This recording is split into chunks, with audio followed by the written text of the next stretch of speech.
The worst part about failure is not the physicality of it. Most people think failure is, okay, you're taking a shot, a jump shot, and it doesn't go in. Oh, the failure is the ball didn't go in. The failure is you didn't get the job. They think it's a physical thing. The worst part about failure is that when we have those physical experiences of non-success, otherwise known as failure, the worst part about it is that we start to see ourselves as a failure. Oh, it's not that I failed shooting the ball. It's that I myself am a failure. I am a failure. We identify ourselves as a failure. That's the mistake. Let's talk about change. The truth is, nothing changes unless you change. And if you want to step into your full potential, you need to surround yourself with the right people. That is exactly why I have created the InPowered Life community. Within this community, I'm going to be teaching you the exact same mindset and energy practices that I have taught my clients that are paying me well over six figures, including CEO owners of billion-dollar organizations and professionals at the very top of their fields. You're going to get access to 2 live virtual calls every single month with me, where we're going to dive into mindset, energy practices, spiritual principles that are going to help you thrive in every area of your life. Can't make a call? No worries. We're going to provide you with a recording so that you can catch up anytime. Plus, you're going to have the opportunity for direct coaching from me and to learn from incredible guest speakers who are going to share their best practices and growth. Remember, you become the people that you spend the most time with. So why not spend time within a community that is going to elevate you and your life? For an introductory $499, you're going to get a full year of support and coaching alongside high performers who are committed to expanding their careers, their growth, their finances, and to elevate their overall quality of life. Just click the link in the show notes or log into rudireikstins.com to lock in your spot and start your transformation today. Welcome to the InPowered Life Podcast, a space dedicated to spreading the message that you have the power within to create everything you seek. So if you're ready to enroll in a new kind of higher learning, the kind that leads to true personal freedom, then hang here with us. We're your hosts, Rudi and Anniston Reikstins, and this is the InPowered Life. Welcome to the InPowered Life Podcast. My name is Rudi Reikstins, and today we're bringing an illustrious guest, Saul Blinkoff. He is a Hollywood filmmaker, former Disney animator who has brought stories to life on classics like Mulan, Tarzan, Pocahontas. We're talking about my childhood here. Today, as a global keynote speaker and a coach, he combines his Disney experience with practical tools of leadership and creativity and personal development and growth. He creates lasting impact and inspires audiences globally, as well as working with leaders on dreaming bigger, overcoming challenges, and ultimately supporting people in living a life of awesome, which also happens to be aptly the name of his incredible podcast. So I just want to say thank you so much for joining us on the InPowered Life Podcast. I am really looking forward to having this incredibly rich conversation today. Thank you so much, Rudi. And that was a beautiful intro. I really appreciate that, the effort that you took in sharing all those highlights from my career. Of course, you've only shared the highlights. You didn't share any of the lows. So just so everyone knowing, while it may sound all glorious and shiny, there was a lot of pain and failure, much more than you would imagine. So just so you know, that's the real picture. But thank you for having me. Oh my gosh, I love that you started that way. For our audience, it wasn't hard to put together, an introduction for you because you've lived such a rich life. When we actually logged on, before we hit record, I opened up and the first thing I said was, oh my gosh, man, you have lived such a beautiful, rich life. And I can see how you've been prepared to be who you are today. I've watched some of your keynotes and the energy and the enthusiasm of how you bounce around on stage and motivate and inspire people. And you bring your breadth of Disney experience into how people can live and be more creative and take charge of their lives and ultimately create a life that they want to celebrate living. And when I see you in action, so to speak, I'm always left with the thought of how divine God is in every moment, preparing people through every experience to be who it is they get to become. We love to remind people of that on the podcast. Your life is just a beautiful example. I knew this would be rich. And so I'm going to start with my first question. As a kid, you were drawing Snoopy on walls. You were inspired by movies like myself, E.T. and The Little Mermaid as an example. You have had an incredible life experience of not just being inspired by these kinds of movies, but actually being the person who gets to bring life into these characters that essentially create the impact and have inspired kids that were just like you. Not everybody gets to go from being inspired and watching something to actually being the person that gets to inspire. I would love to know from you, what was some of the most challenging experiences that you went through that ultimately brought you to that point in life where you had this immense responsibility? I'm sure so many people want to know about how great it was, but you started off by saying it wasn't always that way. And so I would love to know, what were some of those challenges or lessons that really brought you ultimately to become the man that you became? Thank you. Yeah, that's a beautiful question. Let me answer it like this. First of all, you mentioned the movies that I saw. You mentioned the movie E.T. and The Little Mermaid. And when you say the names of those movies, I'm sure all of your listeners have also seen those films. They're some of the biggest films of all time. And while you hear the names of those movies, I think everyone needs to take a moment and realize that while we may have all seen the same movie, the movie was never the same experience for all of us. Because at the end of the day, our perception is absolutely unique. We all looked at the movie E.T. differently. The reason E.T. was an instrumental movie in inspiring me for the rest of my life wasn't just because of the puppet of E.T. or the incredible score from John Williams. It was because the story centers around an 11-year-old boy who has a younger sister and older brother whose parents are divorced. And that is me at 11 years old. My parents were divorced. I have a younger sister, an older brother, and I often felt invisible. And what was so empowering about Steven Spielberg's masterpiece is that that film was a movie that highlighted the empowerment of a child. It was a movie that highlighted that the adults were often oblivious, and it was the kid, the middle child syndrome kid, the kid who's invisible, who ends up doing something beautiful and wonderful. And even the adults, there's a great scene in the movie where E.T. is drunk and he's in the kitchen, and then mom comes home and she's opening the fridge and he's right there and she doesn't even see him. And Spielberg said in an interview later, he could be right in front of an adult and they still miss it, you know? So it was that movie that I looked up to the screen and I just felt, maybe for the first time alone, I felt I can do something. I want to do something important. Now, did I have a loving mother? Absolutely. And my mom remarried an incredibly loving stepfather. And while I had those things, I still had that middle child syndrome feeling at times. And that's what made me want to start telling stories. What I didn't realize till later on is that the stories I was telling when I got to my 20s, when I was at Disney and on, were the stories that would also motivate others to see their limitless potential. You see, in the beginning, that was a powerful story. Oh my gosh, I want to make movies. But when I eventually got to Disney, it wasn't just being at Disney that was the goal. It was, what stories am I telling while I'm there that will empower someone else to accomplish something? And whether it's, my podcast or speaking on stage or creating movies, it's all the same. Rudi, like I was telling you before it started, you and I have the same goal. Whether you're whatever it is, we want to empower others to get a taste of the most beautiful pleasure that they will ever have. And that is a taste of themselves. It's a taste of my own limitless potential. Someone said to me the other day, they said, Saul, you're a dad. What's your greatest pleasure? Being a father. And I thought about it. And as I was thinking, the person said to me, let me tell you what my greatest pleasure is. And I said, yeah, tell me what your greatest pleasure. He's also a dad.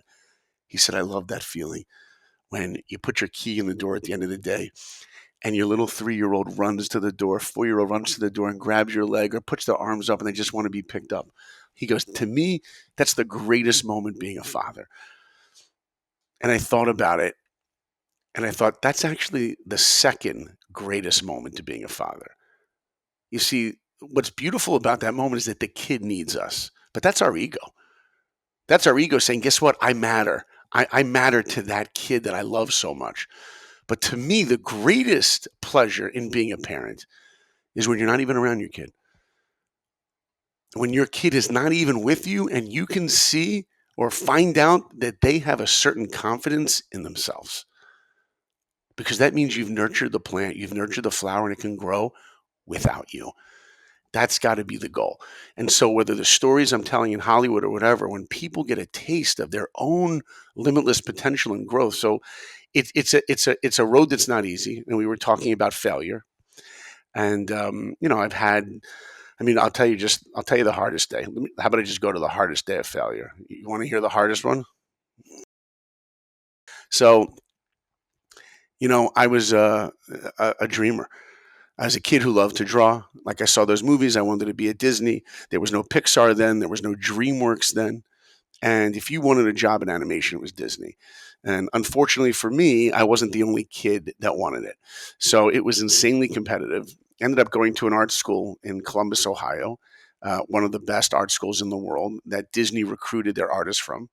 My mom actually took me to Disney World on a trip to ask Disney cast members, that's what they call their employees, how her son could become a Disney animator. We were actually getting on the It's a Small World boat ride.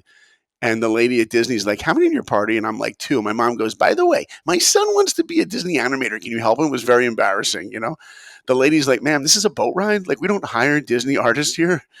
But if you want your son to go to Disney, he's got to go to the Disney casting building. This was a Disney office building that was 5 minutes away from where we were in Disney World. So we go to this office building. I was in high school. And I sit there for the interview. And the Disney lady says, can I help you? And I said, yeah, my name is Saul. And my dream is to become a Disney animator. And she says, well, we don't hire those here. We hire people that work the rides in the park, people that make the Dumbo ride go up and down or hit the button that make the teacup spin around. I'm like, that's not my dream. She sees I'm a little let down. She walks out of the room, comes back in, and hands me a piece of paper that became the most valuable piece of paper I have ever held in my hands.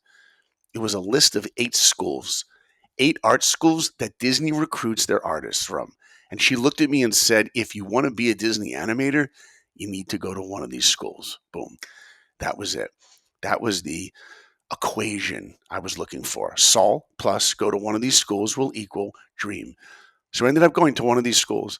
And the first week in school, I was surrounded by Disney nerds, people that had Disney posters and Mickey Mouse this and Mickey Mouse that. It was insane.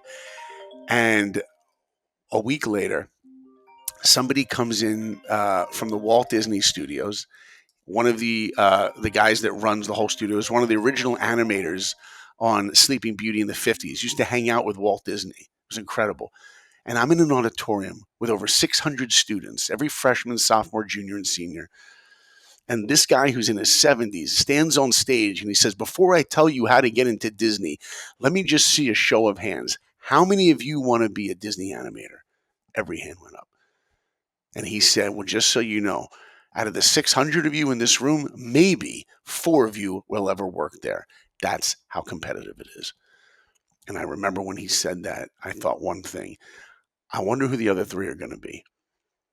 Because in life, we either believe in ourselves that we can accomplish or we don't. And I don't mean what we post on social media. And I don't mean what we talk about to our friends and family. I mean, deep down, do I really believe in my limitless potential? Because I believe firmly that every single one of us has a little shoulder angel that whispers into our ear every morning we wake up. Today's the day. Today's the day you're going to do it. Today's the day you're going to meet your soulmate. Today's the day that you're going to turn your marriage into one of the greatest love stories in humanity. Today's the day you're going to become a more patient parent. Today's the day that you're going to kill it at work and they're going to notice and you're going to get an extra bonus. Today's the day you're going to change the world. But then there's that other voice, the one that's often screaming at us much louder. It's the shoulder devil telling us, that's not for you. No, you're average. You're just going to be you. That's for the guy next to you. That's for her. That's not for you. That's for people like Tony Robbins. That's for successful people. That's for people like that.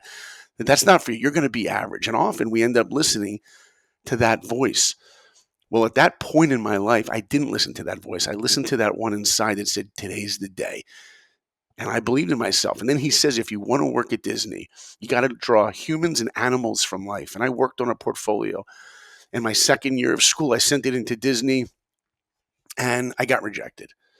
I wasn't that let down. I didn't expect to get in the first time. I wanted to go through the process. And honestly, if I look back now, I really was one of the worst artists in the school when I started as a freshman.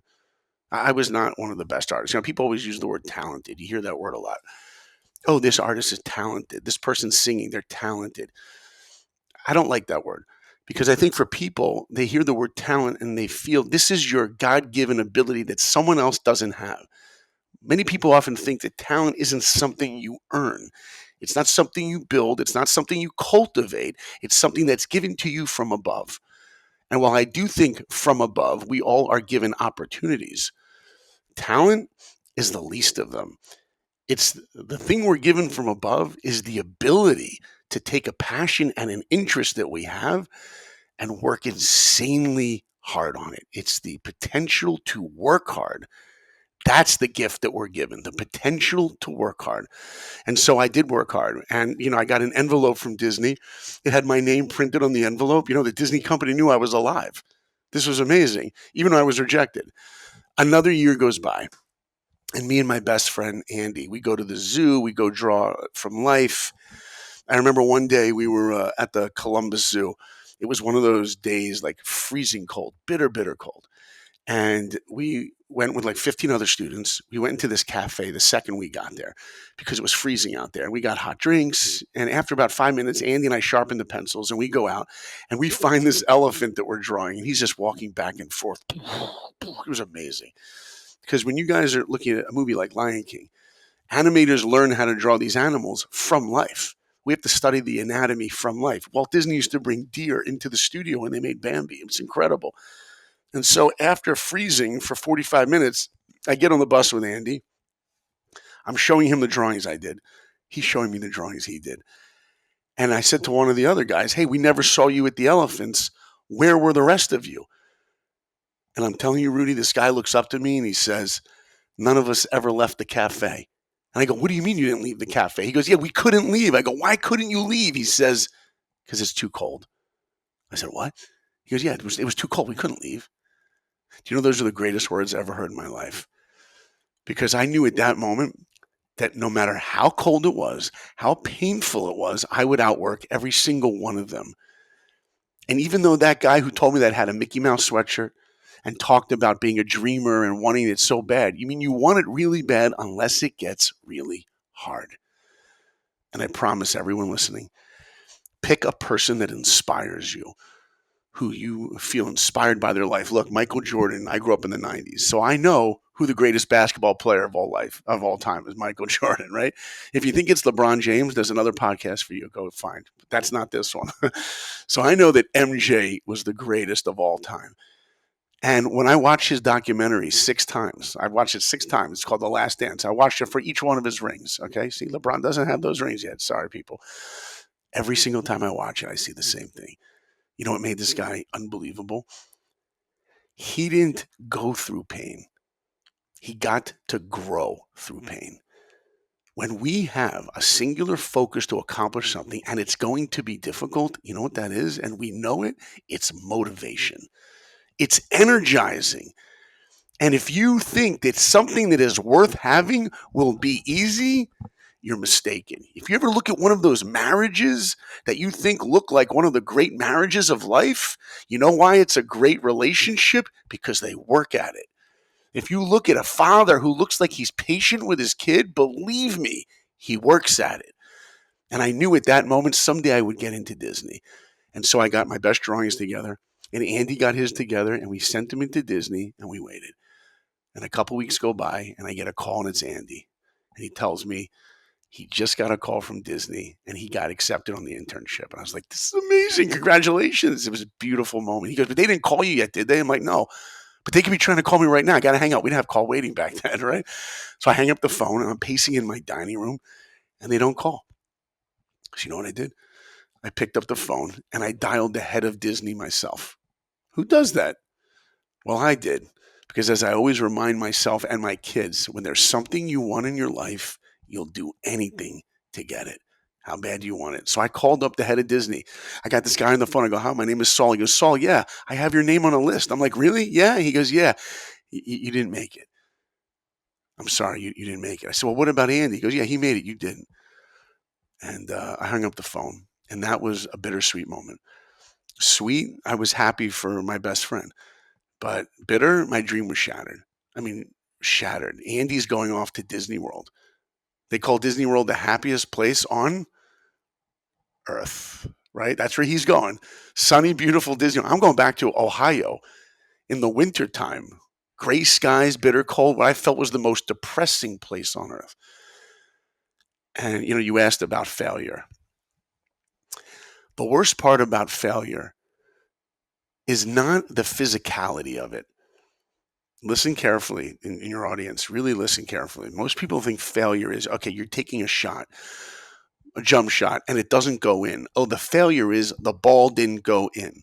The failure is you didn't get the job. They think it's a physical thing. The worst part about failure is that when we have those physical experiences of non-success, otherwise known as failure, the worst part about it is that we start to see ourselves as a failure. Oh, it's not that I failed shooting the ball. It's that I myself am a failure. I am a failure. We identify ourselves as a failure.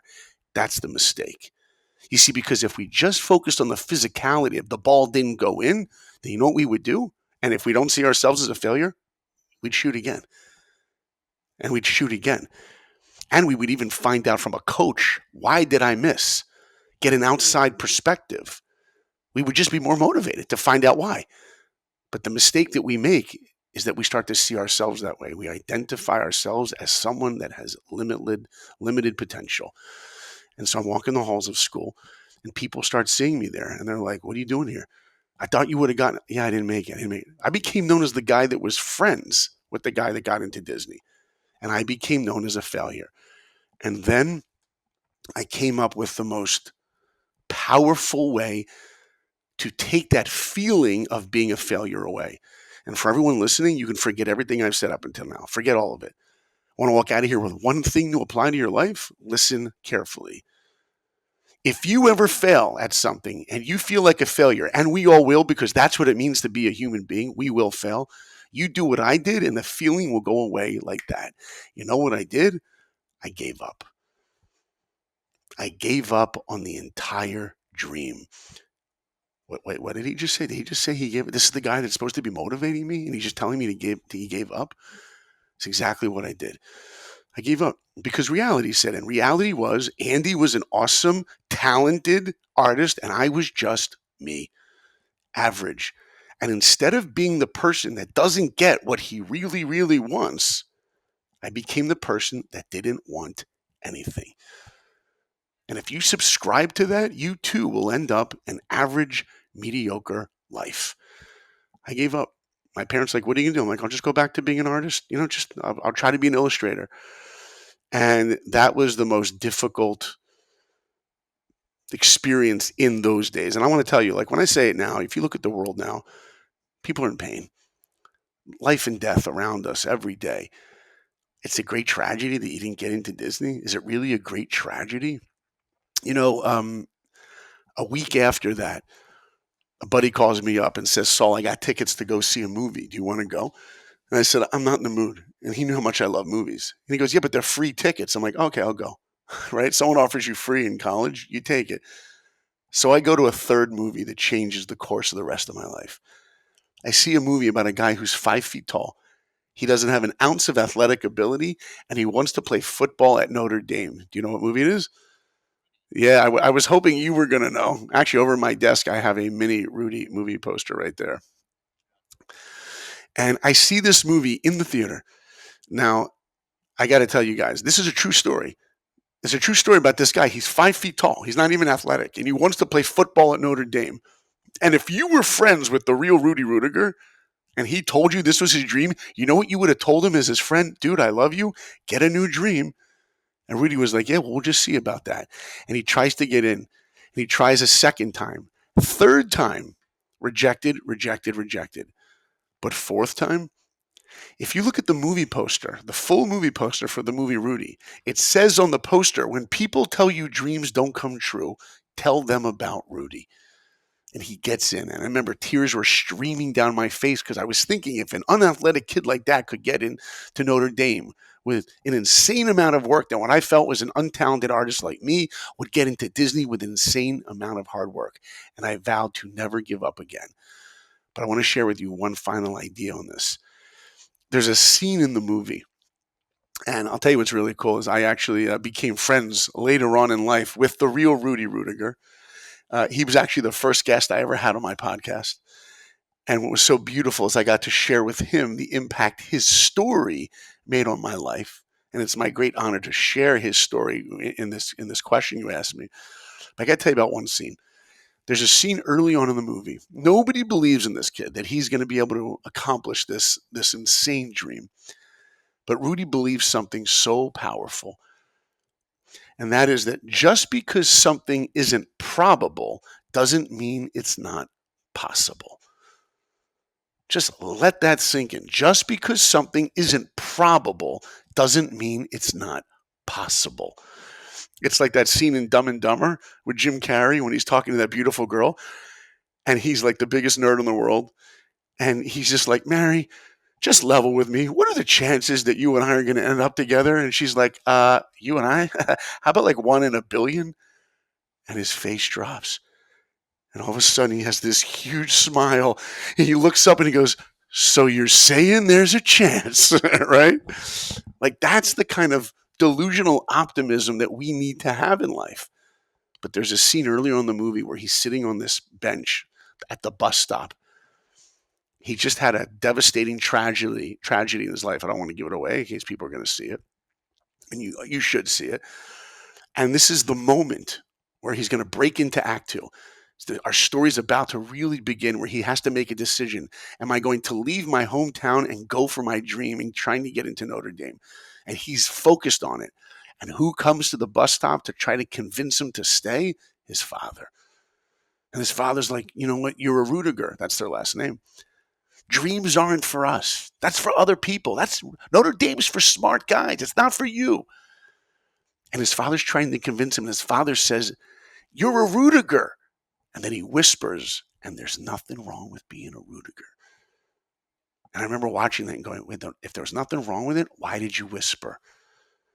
You see, the movie is not about a kid that wants to play football at Notre Dame because there are great tragedies, greater tragedies than if you don't get to play at Notre Dame. There are greater tragedies if you don't get to work for the Walt Disney Studios. People are dying around us. We live in a time of incredible pain. But that's not what Rudi is about. It's about a human being who will never have an opportunity to get a taste of their limitless potential. That's what it is. It's through these experiences. It's through the experience of me failing and ultimately building my tenacity and working to get into Disney that I got a taste of the real pleasure. And what is that? Growing as a human being. That's what it is. Hey, it's Anniston Reikstins here, and I want to ask you, have you ever wondered if there's more to your life and work than what you're doing right now? What if I told you that the universe is hiring and you were born to fill a role that will bring you true purpose and success? In my new #1 best-selling book, The Universe is Hiring, Discover the Role You Were Born to Fill, I'm going to show you exactly how to step into that role. This isn't just a book full of inspiration. It's a roadmap to help you start shifting into a more fulfilling life right now. You'll get clear on your unique purpose, learn how to align with your strengths, and take actionable steps towards the career and life that truly light you up. If you're ready to make a change and start living the life you were meant for, grab your copy today. Available anywhere you buy your books online or click the link in the show notes. I love that you took us on that journey, and I'd love to bring our audience in behind the scenes in every episode as often as I can so they can get a little more insight into the individual that I have the opportunity of having a conversation with. And you had said to me in the very beginning, Rudi, I'm going to talk and I want you to interrupt me. I give you permission to interrupt me. And I didn't want to because it was so beautifully setting up where I want to take today's interview. Before I move onto what I want to ask you, I want to highlight some of the things that you mentioned. Um, Firstly, E.T., I'm a middle child. And I thought I was the only person on the planet that watched that movie and thought that it was an inspiring movie about middle children. And so you're the only person that's ever said that to me. And I was like, oh my God, I forgot about that, which is just absolutely incredible. For those not watching, I'm holding up a toy of E.T. See, us Disney people, we always have toys on our desk from our favorite movies. So you felt that too. Very much, because I'm a middle child, and I felt like I was completely, like, skipped over. My parents noticed my older brother, and then my younger brother came along, and then it was all about him, and I was like, "What about me?" And I validated my whole life that it was always about the middle child syndrome, and that movie spoke to me as the middle child. I don't wanna stay in that because you said so much that I wanna touch on, good lord. Um, I spoke on stage about a year and a half ago at an event with a gentleman called Randy Garn. And if you, as the audience, don't know who Randy Garn is, you have to look this man up. He is just an incredible human being. But I walk off stage and he pulls me aside, and I didn't know him at the time. And he pulls me aside and he goes, "Rudy?" And I said, "Yes, Rudy." He goes, I want a second with you. And he pulls his phone out and he FaceTimes Rudy. And he goes, "Rudy, meet Rudy. I'm hanging out with Rudy." And we literally have this like 20-second FaceTime call where I'm like, "Oh my God, like I'm talking to Rudy." And then he like ends the call. We have a little conversation and then he runs off. And it was such an incredible moment for me. So for you to be friends with him and to have had him on your show, wow, man, that's absolutely awesome. So I want to touch on something because you're talking into right now, how do you pick yourself back up after you've had a perceived failure? I have spoken about on the show that failure by definition is the act of inaction. So it's not taking action. It's not getting it through the hoop. It's not trying again. And you beautifully articulated that. But there's the step that you touched on before you get to the failure, and that's before people even try. I had an experience when I was in my 20s, early 20s. I left South Africa, took a job overseas because I was just adamant to get away from the crime. I'd just been held up in an armed robbery. I literally ran away from my life and I took a job. And it was a sales related job in a high pressure environment working on cruise ships, selling Picassos and Rembrandts and Picassos and all kinds of incredible high end stuff I knew nothing about.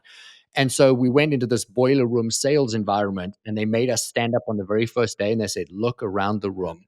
One of you will make it. The rest of you will go home at the end of the week." And I had that thought looking around the room. And my thought was, man, I'm sorry about you guys. I'm really sorry you came to my week because I had no other options. It wasn't arrogance. It wasn't confidence. There was no option for me. I had to make this work. And so I want to speak into that for a moment. You've given advice to somebody who has applied to get into Disney, didn't get in the first time, eventually through tenacity made it. But you also spoke into, you looked around that room and you had the goal. I'm going to use that terminology carefully to say, I'm going to make this happen. Like it's going to be me. I'm going to be one of those 4 people. What advice would you give to somebody that is in life right now and they're being faced with the moment where they're looking around the room and they don't have that thought that says it's going to be me? You know, they looking around the room and they're immediately defeated. They're immediately thinking, I am the average Joe. What would you say to them? Yeah. First of all, the question you're asking me is the number one question I get asked around the world. So you're hitting the spot that you're speaking for the audience, and I hear it. The question that I get is two parts. It's what if you really want to work hard at something, but you don't know what your dream is. But even more, it's how did you believe in yourself? How did you believe you can do that? You know, we've all heard the biblical story of David and Goliath, right? David's this normal sized guy, this like teenager, and Goliath is this huge giant. And Rudy, you remember the story how David slays him? How does he slay him? Well, he's stone and Right, a whoops it. slingshot. Yeah. Yeah, exactly. And while people hear that story, they're always fascinated. Wow, it's so cool that he was able to beat the big guy with the stone. That slingshot, just that little slingshot did that. There's actually a scene in the movie Braveheart where Mel Gibson is now older. William Wallace, he comes back home and meets up with his boyhood friend who's now this big, strong, redheaded guy. And they're fighting and then as friends. And he's trying to wrestle Mel Gibson. And finally, Mel Gibson stands up like 50 feet away. and the guy takes a big rock and he's going to try to throw it and hit Mel Gibson. All the townspeople come around because Mel Gibson challenges him. Oh, yeah, you can lift a big rock, but could you do it when it's important? Like if it mattered, could you hit a target? And the guy like attempts from like 20, 50 feet away to throw it and hit Mel Gibson's character, and he misses. And Mel Gibson picks up a little pebble, looks at him, tiny little pebble, boom, throws it and hits him right on the head, and the guy falls down like in a second. And there's a humor in it. There's a humor in David and Goliath that this little guy could beat this big guy with just a rock. But that is not what is powerful in that story. What's powerful in that story is that this little guy thought that he even could try. It's not that it worked. The fact that he could stand there and even try, you want to look at him and go, dude, are you an idiot? Do you see what you're up against? So the best thing I could tell to someone, including myself, in anything in life where you start to hear that voice that tells you you can't do something, here's what I tell that person. 2 things. Number 1, guess what? You've been through stuff before and you've succeeded. If you ever watched a child, Rudi, you have kids? Yes, 2 kids. 2 kids. And what age average does a kid take their first steps? Do you remember? Well, 1.5 to 2, depending on the age. And when you see that as a parent, you're flipping out, aren't you? It's incredible. When you see your kid take their first step, it's amazing. It's awesome. And why is it so amazing? People are walking around this every day. It's not like they just split the atom. It's not like they invented, plutonium. They're just taking a step. It's not that amazing. What's amazing about it is that if you saw the kid that takes their first step yesterday, same time, what were they doing? Trying to take a step and falling and falling and falling. And guess what? Yesterday, could they walk? No, because it's not today. Yesterday, they fell. And they were able to continue trying. And they did it. And here's the beauty. Here's the gift. Anytime that any of us see anyone around us succeed at anything, that should motivate us to continue to try. So look for success in other people, because all that is a sign from above saying to us, when are we going to try? And then look back at your own life and see what you never failed. You did. You failed. You failed when you tried to take your first step and you were able to walk. You failed at something in your life. Instead of looking at the potential of failure, look at your own successes. Look at your track record. And even if you've had a lot of failure in something, believe me, you've succeeded in something. And that is your currency. That's your motivation. That's your energy to continue on. That's number 1. And number 2, you don't have to do it alone. Get yourself a friend. 1. If you can go through life and have one friend, like a real friend who actually tells you what you want to hear, no, who tells you what you need to hear, that's a friend. If you look at marriage, thank God I'm married to this incredible woman for me. And why do I say for me? Because this is the puzzle piece that fits with mine beautifully. And my wife and I have a relationship where she can tell me anything. Sometimes she'll tell me, yeah, you did well. You just spoke for this company. You did well. Or sometimes she'll be like, you know what? You're on this podcast with Rudi and you talked way too much, dude. You got to let Rudi speak, right? So there's times when our soulmate or best friend or mentor or coach is going to tell us what we need. And by the way, I told you when I failed to get into Disney. What I didn't tell you is after I found the motivation after Rudi, you know what I did the next day? I called up the head of Disney again. I called him back up. I go, hi, my name is Saul. He goes, Saul, I already told you didn't make it. I'm like, yeah, but let me ask you a question. Why? Why did I not make it? He said, you're the first to ever ask me that.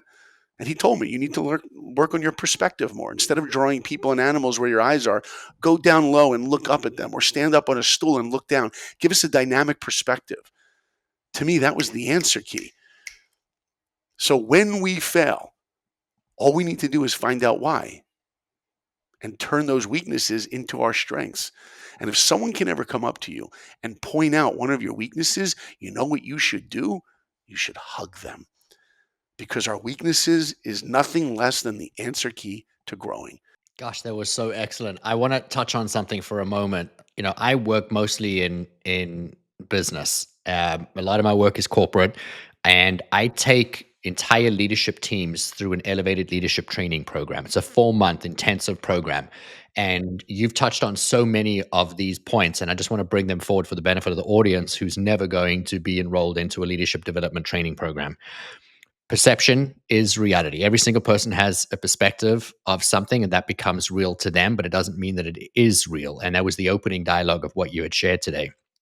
Another thing that you spoke about using your own terminology is that we really need to take ourselves more seriously than everybody else takes us. Like, how are we going to show up? Because our life isn't defining us. It's how we show up to our life that's defining us. We can read that on a bumper sticker or on a meme some way, but it doesn't mean anything until we put that into action. The next thing you spoke about was going and looking for feedback, because feedback is critical. Feedback in and of itself is actual just neutral information. I was drawing this way, I need to be drawing that way. And when you take that feedback and you don't take it personally, but you take it and put it into action, you are now taking control of your life. And without being able to share that, we wouldn't have the stories that fit, because I think people learn so beautifully through stories. That's why I started the podcast. It's why I love to meet incredible human beings, because you give permission to people to start living unapologetically. I have a few minutes with you, Saul, and I want to talk about something that is very, very important to me, and that is my faith. You are a man of unwavering faith. You are a very, very outspoken man. You're an outspoken Jew. You stand for what you believe in when sometimes it doesn't serve or support you, when sometimes it could cost you opportunity. But from my experience of diving into you, you have lived a life where you've made decisions in your life about what is integral to what you believe. I have heard you in conversation with people through podcast or stage making statements like, I am a Jew, but I'm also a Jewish man. I am a Jewish father. I'm not just a father. I am a Jewish husband. And you speak so beautifully into how we're not necessarily just defined by what we believe for an hour a day or an hour a week, but in every facet of life. My favorite statement that I heard you say when you were speaking was the statement, I'm going to read it so I get it 100% correct, was you were reading from the Torah, and it was a text that said, what is a person's responsibility for his, and I'm adding in, or her world? What is a person's responsibility for his world? And I loved the way that you phrased that, because and I know that that came from the Torah, but what I mean is how you phrase the conversation, because you really set the foundation for people to question what is their underlying belief, where are they from, who created them, how does that fit into the man or woman that they are. And what I love about you, if I never get an opportunity to break bread with you ever again, which I know is not possible because we're going to do retreats and things together, no doubt. But the reason I share this is if I get this one shot, I want to just tell you that you are a example of what does it look like for somebody to be grounded in their faith and to live and bring in every facet of who they believe they are into every facet of who they are. Whereas so many people have a belief, and I was this person for the longest time. I segmented my spiritual life from my professional life because nobody wanted to hear about God at work. Nobody wanted to hear about sound bowls at work. Nobody wanted to hear about emotional resilience. And so I had to become a different person in different rooms, in different characters. Well, my family believed this, my friends believed this, my work believed this. And so I became like a diamond, a faceted version of who I believe God created me to be. And when I came across your work, it was so refreshing to see a man, not in one keynote, not in one podcast episode, through the breadth of your life, through the breadth of your career. Anybody that looks you up will be able to read and learn about opportunities you passed down because it was touching your integrity. And you decided, I'm not even going to do this, which is guaranteed success because it's pushing up against something. Instead, I'm going to do this because it's my faith. It's because of who I am. And I loved the way that you phrased that. I am a Jewish father. I'm not just a father, because we do get to be all facets of who we are. I would love for you to speak into anything that's coming up for you that you feel our audience will benefit based on all of what I've just said. Yeah. Well, first of all, I mean, I'm really touched that you shared what you shared, and I'm also really touched that you investigated about me and heard things that I've said, and you really did your diligence, and the fact that, as my mom would always say, it takes one to know one. So I feel like I'm meeting my other middle child syndrome brother, you know, and that I feel the connection to your sensitivity and your convictions, which inspires me. So thank you for sharing that. I'll say it like this. Let's use Disney as an example. Okay, The Lion King, right? One of the biggest movies of all time. If you haven't seen the movie, hit pause, go watch it, and then come back. So that movie, it came out right before I got into Disney. The first film I worked on was Pocahontas, and then the rest after that. But Lion King was the last one I saw in the theater that I had nothing to do with. And I'm just sitting in the theater, and it was so emotional and powerful. And people that remember the story remember Simba wants to be king one day. And his father, Mufasa, says, Simba, there's more to being a king than getting your way all the time. Simba's like, there's more? Like, what could be better? And then something happens to dad, right? It is a Disney movie. They have to kill off a parent, right? So dad dies, spoiler alert, and Simba goes off and lives in Hakuna Matata world. You remember? Remember Yes, the I song? do. Oh my God, I sing Hakuna that to my kids literally Matata, every right? night. What a wonderful phrase. And what does Hakuna Matata mean? What does it mean? No worries, brother. No No worries. worries. And who wants a life of no worries? All of us. Everybody. Everybody wants a taste of Hakuna Matata. And what does it look like where he lives? It's beautiful. There's a waterfall. It's flowers. He sleeps in a hammock, hangs out in a jacuzzi. It's literally like Hawaii. It's why we work all week to get to the weekend. It's why we work all year to get to our vacation. We all want a life of just complacency, just relaxation, decadence, just sitting doing nothing. No worries. That's what we want. And then who shows up at the end to find them? Do you remember who shows up? Who shows up? I'm testing your Disney knowledge. I forget her name.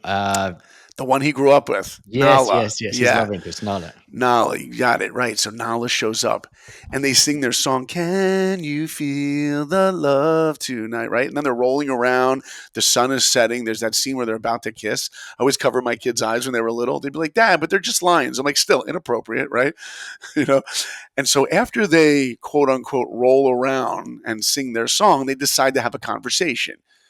And I'm like, yeah, maybe you should talk a little bit. And she's like, Simba, it's good to see you, but you got to come back with me.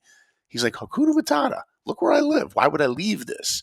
And she's like, maybe I didn't make myself clear. Scar has taken over everything. And if you don't come back with me, everyone is going to die. And you are responsible. Then you know what he says? Hakuna Matata, I'm staying right here. And she's so let down, and she sings the lyric, why won't he be the king I know he is, the king I see inside? And you know what she does? She leaves him alone. Wait a minute. I thought you loved him. I thought you were just singing with him and rolling around in the sunset. Can you feel the love tonight? What happened to that? See, she doesn't just see who he is. She sees his limitless potential. She wants him to grow up. In life, we need to have a friend, mentor, soulmate that will help us by sometimes going against us, challenging us. If two people always have the same point of view, one person is useless. You don't need that. That's not a friend. And she leaves him alone. And why does she leave him alone? Because she loves him, because she sees his potential. He's left alone. And who shows up next? Rafiki, the baboon, takes a big pole, hits Simba on the head. Simba looks up and sees in the clouds his father speaking to him. This is a powerful scene. And his father says to him, Simba, when are you going to grow up? You're the one true king. And he utters the words, remember who you are. Remember who you are. And whether you want to see that as Mufasa or you want to see it as the creator of the world, each one of us has a limitless potential. Each one of us was created to do something that no one else has or will ever do again. And sometimes we need to remember who we are. And Simba realizes, goes back, defeats Scar, and Lion King becomes the biggest animated movie in history, BF, before Frozen. And do you know why it became the biggest animated movie? Not because we just love movies about lions. No, It's because that movie gave us a taste of what true greatness really is. It's a singular mindset. How do I take my passions and my abilities and use them to take responsibility for the world? You see, responsibility is an ability to respond. That's what it is. And every one of us has been through something in life. We've all been through pain.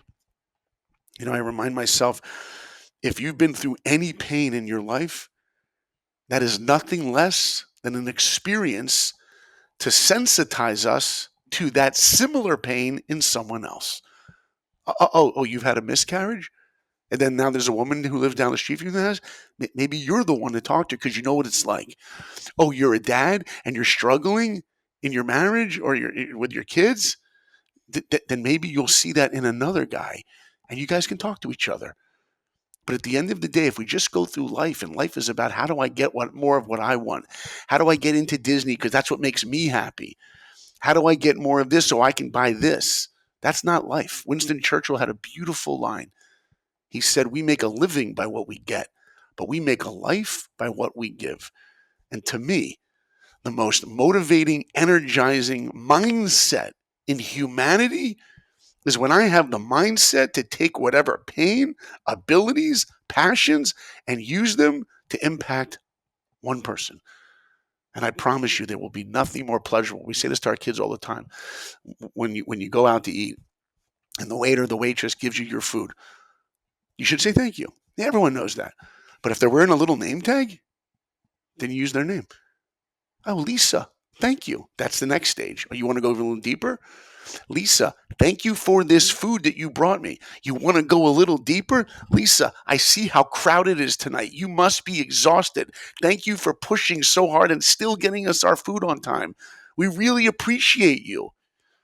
And you know why you do all that? Why? Because it's the right thing to do? Because it'll make her happy? It is the right thing to do, and it will make her happy. But you know what's even more pleasurable? It's for you. Because I promise you, the pleasure you will experience by feeling real gratitude and empathy for what she's doing will be 100 times better than that burger you're about to bite into. The physical pleasures leave us, but meaningful experiences when we impact another person, there's a beautiful idea within Judaism. It says if you impact one person, save one person, you save the world. And if you do that, your life isn't good. Your life isn't great. Your life is awesome. I love that when we started the conversation today, before we hit record, I had shared with you off camera that in doing my research in you, as I love to do whenever I'm getting to learn somebody, because I fully believe that God is always pre-qualifying us for who it is we get to become. And that regardless of our belief, regardless of our belief in belief, it's happening for us so beautifully and perfectly and divinely.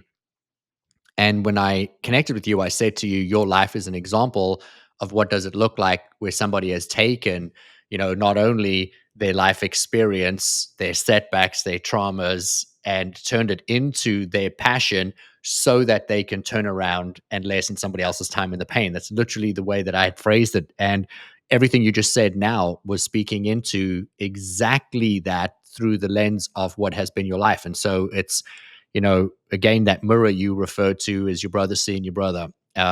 It's just absolutely beautiful. I love how you show up. I love how your mind works. I love how you're able to use what we all watch mind-numbingly at home as these moments that are truly, truly defining. Because I think that your work, my work, and the work of so many of you listening to this episode is to remind people of who we truly are, remind people of what we're connected to, of what's flowing to us, what's flowing through us.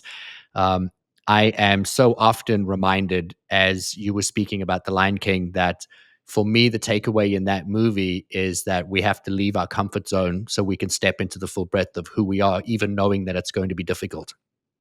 And that's really such a beautiful part of that journey. And we think Hakuna Matata is in staying comfortable, but Hakuna Matata is at the end when you're holding your son over the rock and there's peace and love and joy and fulfillment, and you've created that semblance of impact. I have the beginnings of a potential hurricane blowing through my little town right now. I was so worried about the signal, and I just said, you know what, if this episode's meant to be, it's going to be. We didn't have any disruptions. It's been beautiful. I have trees blowing sideways, but we're all still so good. Saul, I want to say thank you so much for coming on the show today. I have 1,000 more questions I could ask you, which I'm sure I'm going to pick your brain in the future. But if there was one closing statement you could make for our audience, what would that be today? It would be, don't ever let anyone else define how you feel about yourself. We live in a world with social media and we're posting and we give people this control over how we feel. But don't let anyone define how you feel about yourself. And remember that we're not human beings. We're human becomings. The goal has to be to grow, to become a better version of me, because that's the legacy that we end up leaving our children. That's the legacy we end up leaving the world. It's not the movies that we worked on or the basketball shots that we made. It's who did I become along the way? That's the gift that we leave the world, and especially our children. Thank you so much for having me. It's been such an honor to meet you. And I also want to just urge your audience, if you felt any inspiration from this or other of Rudi's episodes, be careful, because inspiration will come and go. Inspiration will slip through your fingertips. Today you'll be inspired, and tomorrow you'll be like, wait, what did he say? What did Rudi say? And then you're just back to the same life. The goal can't be to be inspired. The goal has to be to live inspired.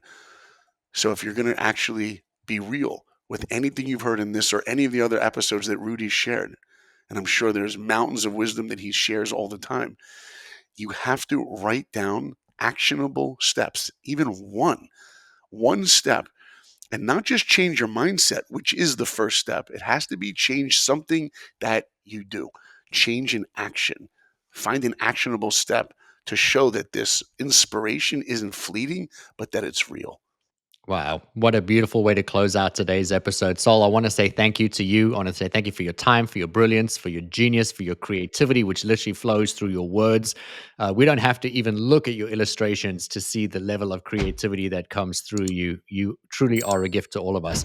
For the benefit of the audience, I am going to put every one of his website, his podcast, Life of Awesome, his Instagram handles, everything into the show notes so that you can follow, you can subscribe, and you can inhale the content that I was privileged enough to be able to find online to learn a little bit more about this incredible human being and how he's showing up out and in the world.